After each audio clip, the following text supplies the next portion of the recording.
የዳንኤል ጸሎት። የሜዶናዊው የአርጤክስስ ልጅ ዳርዮስ በባቢሎን በነገሰ በመጀመሪያው ዓመት በዘመነ መንግስቱ በመጀመሪያው ዓመት እኔ ዳንኤል ለነቢዩ ለኤርምያስ በተሰጠው የእግዚአብሔር ቃል መሰረት የኢየሩሳሌም መፈራረስ 70 ዓመት እንደሚቆይ ከቅዱሳት መጻሕፍት አስተዋልሁ። ስለዚህ ማቅ ለብሼ በራሴም ላይ አመድ ነስንሼ በጾምና በጸሎት በምልጃም ፊቴን ወደ ጌታ አምላክ አቀናሁ። ወደ አምላኬ ወደ እግዚአብሔር እንዲህ ብዬ ጸለይሁ፣ ተናዘዝሁም።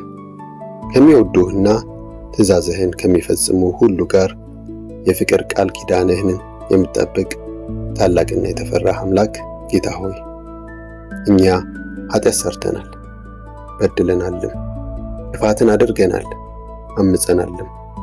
ከትእዛዝህና ከሕግህ ዘወር ብለናል። ለንጉሶቻችን ለልዑሎቻችንና ለአባቶቻችን እንዲሁም ለምድሪቱ ሕዝብ ሁሉ በአንተ ስም የተናገሩትን አገልጋዮችን ነቢያትን አልሰማንም። ጌታ ሆይ፣ አንተ ጻድቅ ነህ። ነገር ግን ለአንተ ታማኞች ባለመሆናችን እኛን በበተንህባቸው አገሮች ሁሉ የምንገኝ የይሁዳ ሰዎች፣ የኢየሩሳሌምና የመላው እስራኤል ሕዝብ በሩቅም ሆነ በቅርብ ያለን በዚህ ቀን በአፍረት ተከናንበናል። እግዚአብሔር ሆይ፣ እኛና ንጉሶቻችን ልዑሎቻችንና አባቶቻችን በአንተ ላይ ኃጢአት ስለሰራን በአፍረት ተከናንበናል። ምንም እንኳ በእርሱ ላይ ያመፅን ብንሆን ጌታ አምላካችን ይቅር ባይና መሐሪ ነው። እግዚአብሔር አምላካችንን አልታዘዝነውም። ደግሞም በአገልጋዮቹ በነቢያት በኩል የሰጠንን ሕግ አልጠበቅንም። መላው እስራኤል አንተን ባለመታዘዝ ሕግን ተላልፏል፣ ዘወርም ብሏል። በአንተ ላይ ኃጢአት ስለሰራን በእግዚአብሔር አገልጋይ በሙሴ ሕግ የተጻፈው መሐላና እርግማን ፈሰሰብን። ታላቅ ጥፋት በእኛ ላይ በማምጣት በእኛና በገዦቻችን ላይ የተነገረውን ቃል ፈጸምህብን። በኢየሩሳሌም ላይ የተደረገውን የሚያህል ከሰማይ በታች ከቶ የለም። በሙሴም ሕግ እንደተጻፈው ይህ ሁሉ ጥፋት በእኛ ላይ ደረሰ። ሆኖም ከኃጢአታችን በመመለስና እውነትህን በመከተል ከአምላካችን ከእግዚአብሔር ምሕረትን አልፈለግንም። አምላካችን እግዚአብሔር በሚያደርገው ሁሉ ጻድቅ ነውና በእኛ ላይ እግዚአብሔር ጥፋት ከማምጣት አልተመለሰም፣ እኛም አልታዘዝነውም።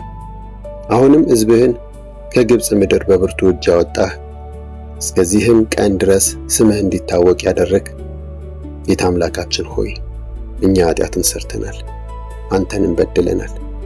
ጌታ ሆይ፣ ቀድሞ እንዳደረግከው የጽድቅ ሥራ ሁሉ ከከተማ ከኢየሩሳሌም ከቅዱሱም ተራራ ቁጣህን መለስ። በእኛ ኃጢአትና በአባቶቻችን በደል ምክንያት ኢየሩሳሌምና ሕዝብህ በዙሪያችን ባሉት ዘንድ መሳለቂያ ሆነዋል።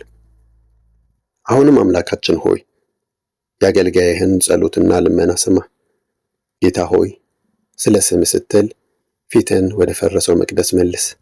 አምላክ ሆይ፣ ጆሮህን አዘንብለህ ስማ። ዓይንህን ገልጠህ መጥፋታችንንና ስምህ የተጠራበትን ከተማ ተመልከት። ልመናችንን የምናቀርበው ስለ ጽድቃችን ሳይሆን ስለ ታላቅ ምሕረትህ ነው። ጌታ ሆይ አድምጥ። ጌታ ሆይ ይቅር በል። ጌታ ሆይ ስማ አድርግም። ስምህ በከተማህና በሕዝብህ ላይ ተጠርቷልና አምላኬ ሆይ ስለ ስምህ ስትል አትዘግይ። ሰባው ሱባኤ። እኔም እየተናገርኩና እየጸለይሁ የራሴንና የሕዝቤን የእስራኤልን ኃጢአት እየተናዘዝሁ ስለ ቅዱስ ተራራውም እግዚአብሔር አምላኬን እየለመንሁ እየጸለይሁም ሳለሁ በመጀመሪያው ራእይ አይቼው የነበረው ሰው ገብርኤል በሰርክ መሥዋዕት ጊዜ በፍጥነት እየበረረ ወደ እኔ መጣ። እርሱም እንዲህ ብሎ አስረዳኝ። ዳንኤል ሆይ፣ አሁን ጥበብንና ማስተዋልን ልሰጥህ መጥቻለሁ። አንተ እጅግ የተወደድህ ስለሆንህ ገና መጸለይ ስትጀምር መልስ ተሰጥቶሃል። እኔም ይህን ልነግርህ መጣሁ። ስለዚህ መልእክቱን ልብ በል፣ ራእዩንም አስተውል።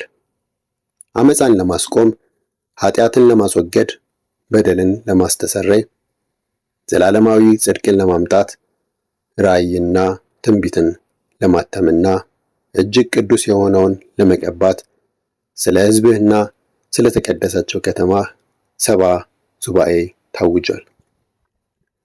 ይህንን እወቅ አስተውለውም። ኢየሩሳሌምን ለማደስና ለመጠገን አዋጁ ከወጣበት ጊዜ ጀምሮ ገዢው መሲህ እስከሚመጣበት ጊዜ ድረስ 7 ሱባዔና 62 ሱባዔ ይሆናል። ኢየሩሳሌም ከጎዳናዎቿና ከቅጥሮቿ ጋር ትታደሳለች። ይህ የሚሆነው ግን በመከራ ጊዜ ነው። ከ62ቱ ሱባዔ በኋላ መሲሁ ይገደላል። ምንም አይቀረውም። የሚመጣው አለቃ ሰዎችም ኢየሩሳሌምና ቤተ መቅደሱን ይደመስሳል። ፍጻሜውም እንደ ጎርፍ ይመጣል። ጦርነት እስከ መጨረሻው ይቀጥላል። ጥፋትም ታውጇል። አለቃው ከብዙዎች ጋር ለአንድ ሱባዔ ቃል ኪዳኑን ያጸናል። በሱባዔውም እኩሌታ መሥዋዕትና ቁርባን ማቅረብን ያስቀራል። የታወጀው ፍርድ በእርሱ ላይ እስኪፈስ ድረስ ጥፋትን የሚያመጣ የጥፋት እርኩሰት በቤተ መቅደሱ ውስጥ ያቆማል።